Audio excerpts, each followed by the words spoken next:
Alors que la définition 4K s'invite à peine sur les derniers modèles d'écran, Samsung s'est lancé le défi de créer un smartphone avec un écran 11K pour 2018. C'est la semaine dernière, en Corée, que Samsung a annoncé travailler sur un projet d'écran de smartphone d'une définition de 11K. Alors que les smartphones actuels ne proposent rien de mieux que la 2K, ces écrans seront compatibles avec la 3D sans lunettes, des écrans dits autostéréoscopiques. Au final, Samsung espère obtenir un écran de 5 pouces, soit 12,7 cm, capable d'afficher une énorme résolution de 2250 ppi. À titre de comparaison, l'iPhone 6, doté de très bons écrans Retina, atteint une résolution de 401 ppi. L'excellent LG 4G, une résolution de 538 ppi, sur un écran de 5,5 pouces.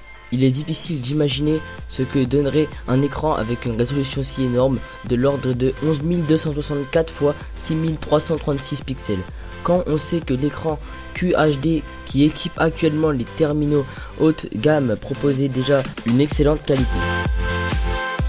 Apple vient de lever le voile et de commercialiser sa nouvelle génération d'iPod Touch, dont les caractéristiques sont basées sur l'iPhone 6. Elle n'aura pas profité d'une keynote pour son annonce, mais la 6ème génération d'iPod Touch est bien là, comme la précédente qui date déjà de fin 2012. Cette nouvelle génération se base sur le dernier iPhone disponible, à savoir le 6. Cette sortie, qui intervient peu avant l'arrivée de l'iPhone 6S, est forcément liée à la mise en route récente du service de streaming musical Apple Music. Derrière son écran Retina de 4 pouces, l'iPhone 6G embarque le même processeur 64 bits 8A que le smartphone d'Apple, ainsi que le coprocesseur de mouvement M8.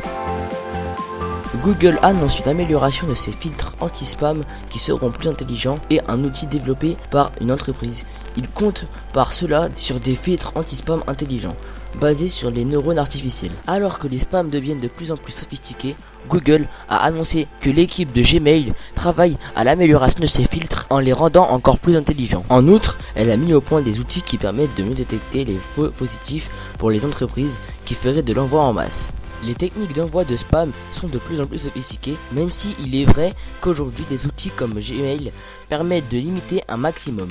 Selon Google, moins de 0,1% des emails reçus qui se placent dans la boîte de réception sont des emails indésirables et moins de 0,05% sont des faux positifs. Google a développé un outil pour les entreprises qui envoient du courriel en masse à leurs clients ou leurs collaborateurs afin d'éviter que ces courriers finissent dans la rubrique spam de leur boîte Gmail.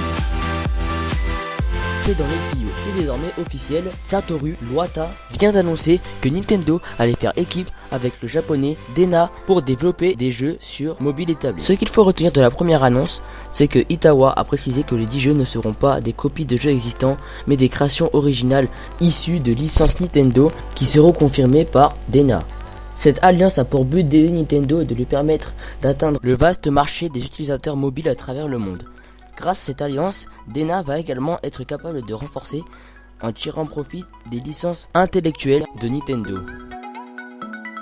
C'est au cours d'un événement qui aura lieu à New York le 13 août que Samsung présentera ses nouveaux modèles, parmi eux le Samsung Galaxy S6 mini pourrait être dévoilé.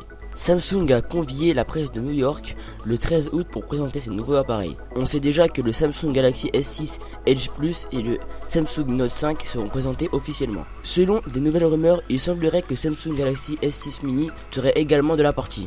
Alors que l'on connaît dans les grandes lignes les futurs Samsung Galaxy S6 Edge Plus et Note 5 qui seront présentés officiellement par le firme sud-coréen le 13 août lors d'une conférence à New York, les dernières rumeurs font état de la présentation d'un troisième appareil, une déclinaison du S6, le S6 mini. C'est le site Phone Arena qui a lâché cette information. Au niveau du design, le Samsung S6 mini sera doté des mêmes lignes que son grand frère. Un châssis métallique et de 2 plaques en verre trempé. Sur la tranche de droite, on trouvera le bouton de mise en marche et sur la tranche inférieure sera placée la prise casque et le port micro USB.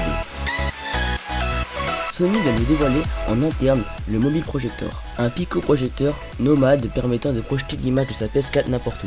Si vous vous déplacez souvent et que vous n'imaginez pas un voyage sur votre PS4, l'annonce qui va suivre devrait vous taper dans l'œil. Sony vient de présenter en interne un accessoire assez étonnant, un pico-projecteur, qui permettra de toujours avoir un écran compatible sous la main pour peu que l'on dispose d'une surface où projeter l'image.